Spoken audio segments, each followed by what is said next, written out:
Assalamualaikum warahmatullahi wabarakatuh. Yang terhormat pada Bapak Dr. Ando Supriyadi, MPD, dan Ibu Amrina Izzatika, MPD, selaku dosen pengampu mata kuliah Perspektif Global, serta teman-teman kelas 2A yang sedang berbahagia pada hari ini. Mungkin sekarang kita belum bisa melaksanakan presentasi secara online maupun secara tatap muka. Di sini saya selaku moderator dari kelompok 8 akan menyampaikan hasil diskusi dari kelompok kami. Kelompok 8 akan membahas tentang isu-isu global dalam kepentingan nasional. Sebelum kita masuk ke dalam materi, izinkan saya untuk memperkenalkan anggota kelompok saya. Yang pertama yaitu ada M. Iqbal Prayoga dengan nomor NPM 225305307. Berikutnya ada Halda Hanun Rafiana dengan nomor NPM 221305322. Selanjutnya yaitu ada Adinda Febriele Rindiani dengan nomor NPM 22130533030. Selanjutnya ada Siska Tri Utami dengan nomor NPM 22130539195. Selanjutnya yaitu ada Dea Fania Azahra dengan nomor NPM 225305301. Selanjutnya yaitu ada saya sendiri, Nabila Oktisal Sabila dengan nomor NPM 221305304. Dan yang terakhir yaitu ada Nada Fauziana dengan nomor NPM 225305303. Baiklah, langsung saja kepada pemateri untuk memaparkan materinya. Baiklah, saya di sini akan memaparkan materi pertama, yaitu penduduk dan keluarga berencana. Baik, sebelum saya memaparkan materi pertama, saya di sini akan menyebutkan beberapa subbab yang akan dipaparkan oleh pemateri kelompok kami. Yang pertama ada penduduk dan keluarga berencana, yang kedua self-determination, yang ketiga ada pembangunan, yang keempat ada HAM, yang kelima ada kepemilikan bersama secara global, yang keenam ada lingkungan hidup dan sumber daya alam, yang ketujuh ada teknologi informasi, dan yang kedelapan ada keamanan dan kedamaian. Baiklah, mari kita lanjutkan pada materi yang pertama, yaitu penduduk dan keluarga berencana. Penduduk menjadi salah satu permasalahan isu global dalam kepentingan nasional di Indonesia. Sebenarnya, tidak hanya di Indonesia saja yang mengalami permasalahan isu global seperti itu, tetapi bangsa-bangsa lain pun mengalaminya. Salah satu upaya mengatasi permasalahan penduduk akan dilakukannya program keluarga berencana untuk mengatur jumlah anggota keluarga demi kesejahteraan masing-masing anggota keluarga. Keluarga berencana ini tidak hanya dilakukan oleh Indonesia saja, akan tetapi bangsa-bangsa yang lain itu ikut melakukan program tersebut untuk mengatasi jumlah penduduk yang sangat meningkat. Dan PBB juga sangat memperhatikan permasalahan isu global kali ini. Sekian materi yang dapat saya sampaikan. Materi selanjutnya akan disampaikan oleh materi kedua. Baiklah, di sini saya akan menjelaskan tentang self-determination right. Self-determination right bermula dari fenomena kelompok-kelompok masyarakat yang menolak atau tidak dapat menerima lagi atas tindakan penguasa di atasnya.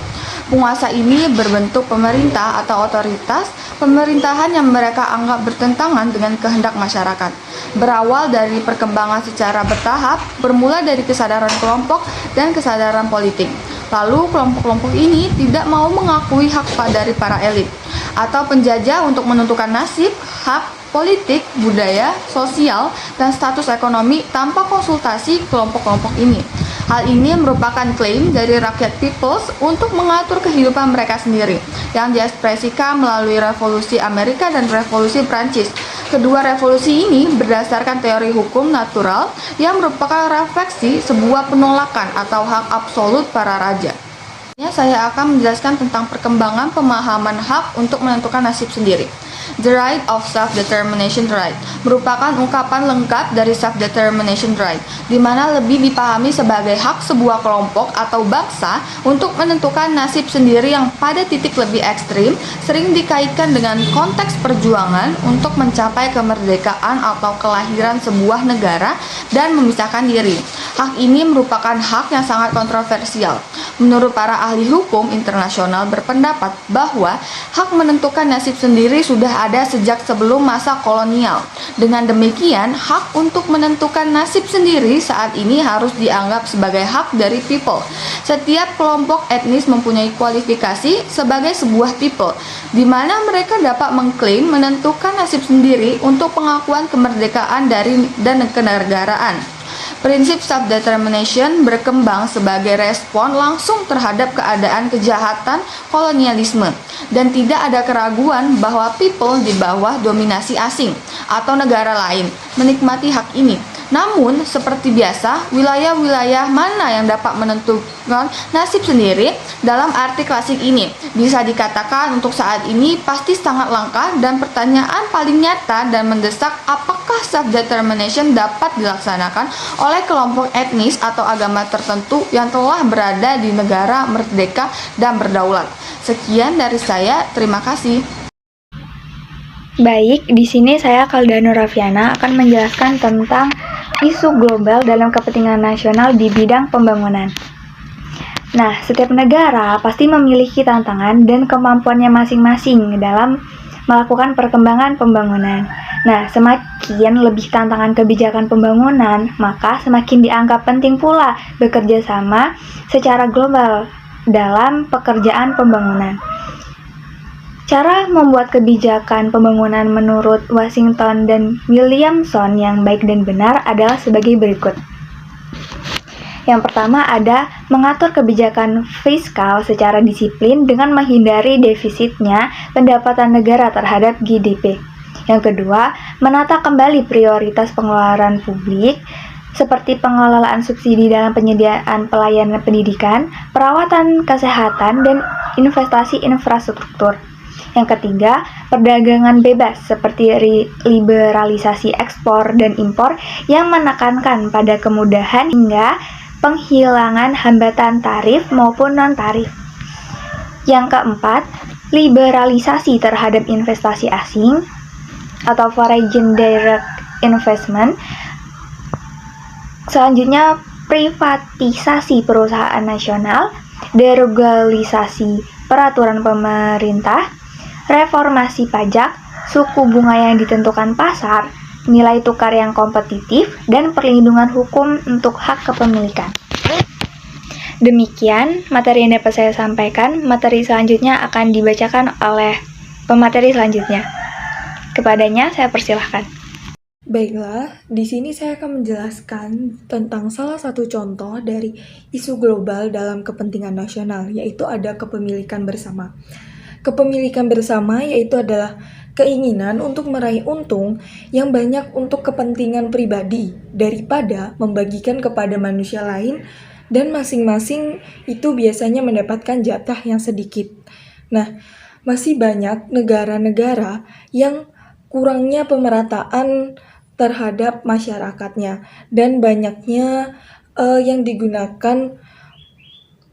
banyaknya pemerintah yang menggunakan untuk kepentingan pribadinya daripada hal yang seharusnya dimiliki atau digunakan secara bersama-sama. Contoh yang lainnya yaitu ada hak asasi manusia.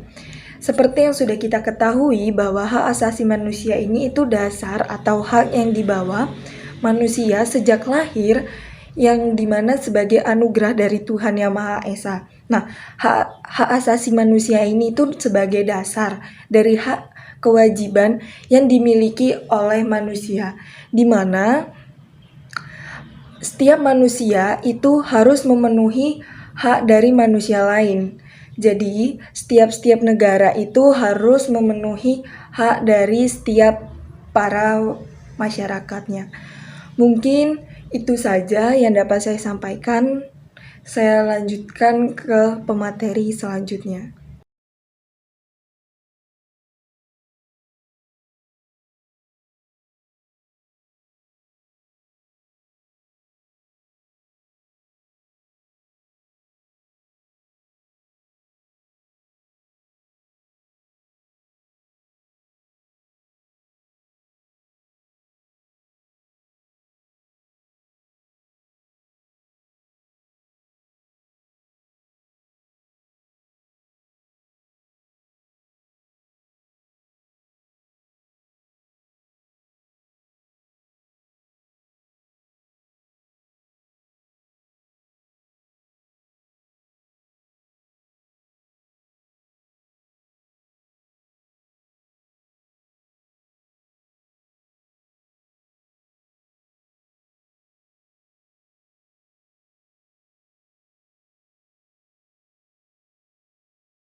Terima kasih kepada moderator sudah memberi saya kesempatan untuk menyampaikan materi yang selanjutnya, yaitu tentang keamanan siber atau cyber security, yang dimana keamanan dunia maya adalah inti dari kebijakan dunia maya dari sektor perdamaian dan keamanan internasional, yang dimana ada dua, yaitu keamanan data atau data security, dan yang kedua yaitu tata kelola internet atau internet governance.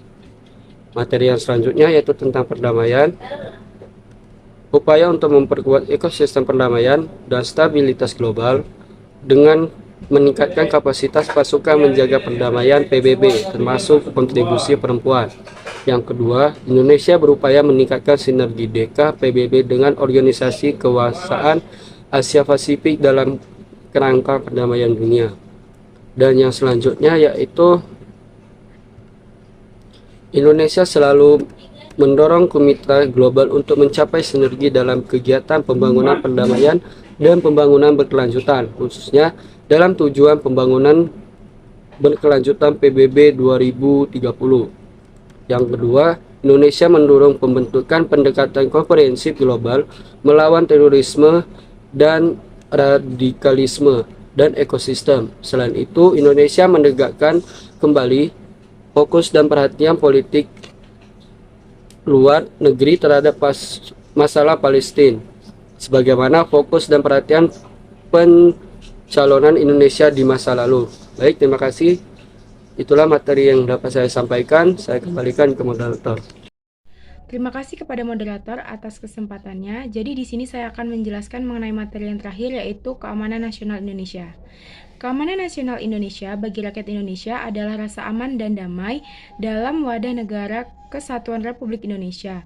Pelaksanaan kebijakan dan strategi pertahanan negara sebagai bagian integral dari kebijakan keamanan nasional memerlukan ketertiban aktif kementerian atau lembaga lain yang mengelola perekonomian nasional dan kesejahteraan masyarakat. Lalu selanjutnya ada sistem pertahanan dan keamanan masyarakat alam semesta. Untuk mendukung, melindungi, dan memelihara keamanan nasional, upaya pertahanan dan keamanan negara dilakukan berdasarkan Pasal 30 Undang-Undang Dasar 1945 melalui sistem pertahanan keamanan rakyat semesta bersama Tentara Nasional Indonesia. Baik, sekian materi yang saya dapat paparkan. Saya kembalikan kepada moderator. Baiklah, terima kasih kepada pemateri yang telah memaparkan materi-materinya dengan cukup baik. Bagi teman-teman yang ingin bertanya kepada kelompok kami persilahkan. Mungkin itu saja pemaparan materi yang dapat kelompok 8 sampaikan. Kurang lebihnya saya mohon maaf. Mohon maaf apabila banyak kekurangan dalam kami menyampaikan materi atau menyajikan materi kepada teman-teman sekalian. Kepada Allah saya mohon ampun. Saya akhiri. Wassalamualaikum warahmatullahi wabarakatuh.